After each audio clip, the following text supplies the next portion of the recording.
Hi YouTubers, this is Eric Shoemaking, surviving the aftermath of the Paradise campfire.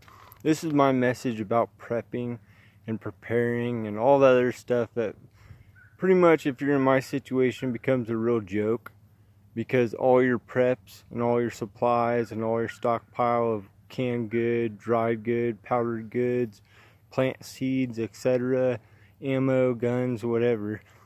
Well, here's what happens in a natural disaster. All your prep stuff turns into burnt ash from fireplace or something, and all your stuff is gone. Everything's burnt, everything's gone, everything's destroyed.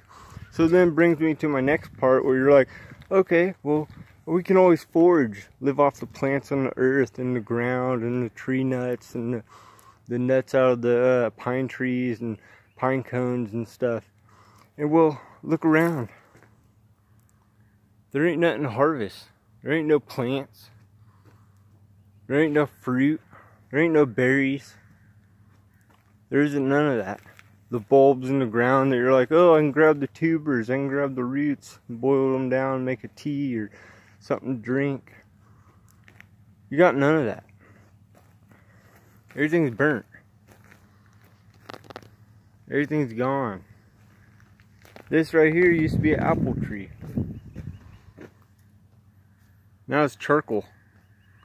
You use that to make cave drawings or something. That's all that's good for. Here's another apple tree.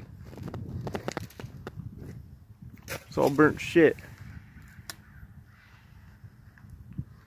It might come back in a couple years, who knows? So when you're all your prepping stuff and you got it all stockpiled and you're like, oh yeah, if I got bug out and just grab stuff and go. When reality is, when you're in a natural disaster like this, you can only grab what you can carry. That's the way it was. You didn't have time to grab all crate after crate, box after box of stuff and load in your car or truck. And if you did, then what happens when you got abandoned your vehicle? You're stuck with whatever you can carry on your back. That's what happened to me. So here I'll show you another glimpse. Here you go. Here's your survival scenario. And I haven't seen nothing like this on YouTube. People surviving in, it looks like a bomb zone. Looks like someone dropped that big A-bomb on this place. And that's the way it is for miles and miles. The whole town's gone. So, and I want to show you how I'm surviving out here and how I do things. And this is my new prep in a disaster zone. First step is, I'm going to need wood. I'm going to need to be able to cook. I'm going to be able to heat myself, keep me warm, and keep my animals warm, and my little home warm. Next, I'm going to have a food supply. Something that's constant and something that's readily available, and something I can grow and keep adding on and keep multiplying. So I got a chicken coop. All used out of recycled, burnt down material. Only thing I had to buy was some poultry net and keep the birds out, and some straw hay. So I got that. And there's my chicken coop, where I'm going to be raising my chickens for food, for meat, and eggs. And then do some breeding. Then I got my small little farm. This is where I'm going to be planting vegetables at. Tomatoes, all recycled cages from the fire. Had to bend them back because they're all bent out. Some more cages. Some straw hay. Let it mulch down. Some dirt. And then again I take you back. And we got even more wood. Because like I said, I'm going to need it for years to come. So we got even more wood here.